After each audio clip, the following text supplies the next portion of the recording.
एक बहुत ही बड़ा सुंदर जंगल था जिस पर राजा धीरू शेर का राज था। धीरू शेर के राज में सभी जानवर खुशी खुशी रहते थे, लेकिन अब धीरे धीरे धीरू शेर बूढ़ा होता जा रहा था। धीरू शेर का एक बेटा वीरू भी था। वह बहुत आलसी था। वह कभी शिकार करने के लिए नहीं जाता था, बल्कि अपने पिता के लाए हुए शिकार को ही खा लिया करता था। उसके पिता धीरू शेर को एक बार उसकी चिंता हुई। धीरू शेर ने वीरू को अपने पास बुलाया और कहा, मेरे बेटे, मैं देख रहा हूं कि तुम बहुत समय से शिकार करने के लिए नहीं गए। आखिर क्यों? वीरू ने कहा, पिताजी, मुझे जंगल में भागकर शिकार करना पसंद नहीं है। जब शिकार आप ला ही देते हैं तो भला मैं शिकार करके क्या करूंगा? मुझे तो आराम से सोना पसंद है। अब मैं बहुत थक गया हूँ। मैं गुफा में आराम करने जा रहा हूँ। धीरू शेर गुस्से से कहता है, तुम बहुत आलसी होते जा रहे हो। तुम बहुत ही नकारा किस्म के शेर हो। मेरी नज़रों से दूर हो जाओ। वीरू शेर वहाँ से चला जाता है। एक दिन धीरू शेर की मृत्यु हो जाती है और वीरू शेर जंगल का अगला राजा बन जाता है। राजा बनते ही वह जानवरों की एक सभा बुलाता है और कहता है, सुनो, मैं तुम्हारा राजा हूँ। आज से मैं जो कहूँगा तुम्हें वही करना होगा। अब पुराने रीति रिवाज नहीं चलेंगे।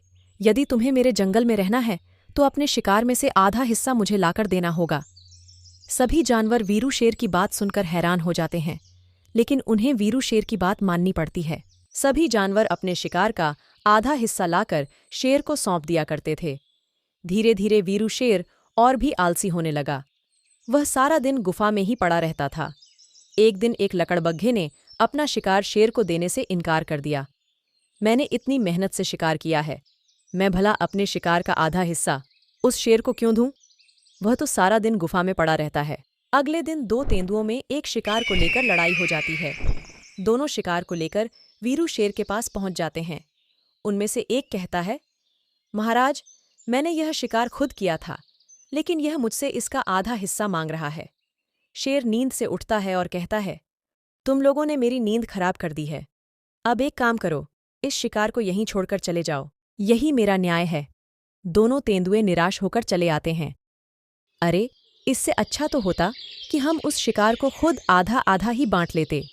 यह शेर तो बहुत आलसी है। धीरे धीरे शेर की यह बातें जंगल में फैलने लगती हैं और उसका खौफ जंगल में से खत्म हो जाता है। सभी जानवरों ने अपने शिकार में से शेर को हिस्सा देना बंद कर दिया। एक दिन शेर भूख से बिलबिलाकर गुफा से बाहर निकलता है। उसे एक लकड़बग्घा मिलता है जिसने अभी अभी एक शिकार किया था।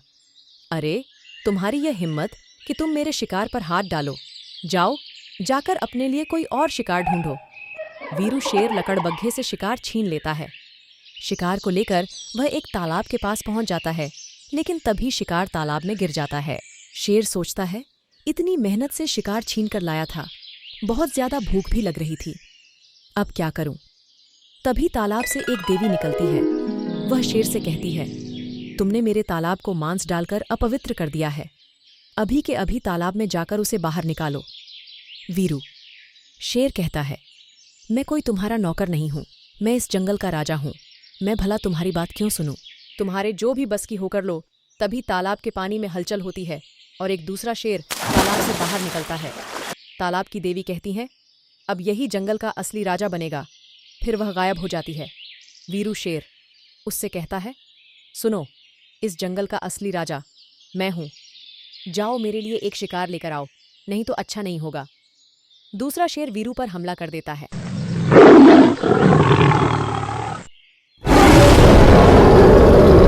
और उसे मार देता है। फिर वह जंगल का राजा बन जाता है और जंगल के सभी जानवर फिर से खुश रहने लगते हैं।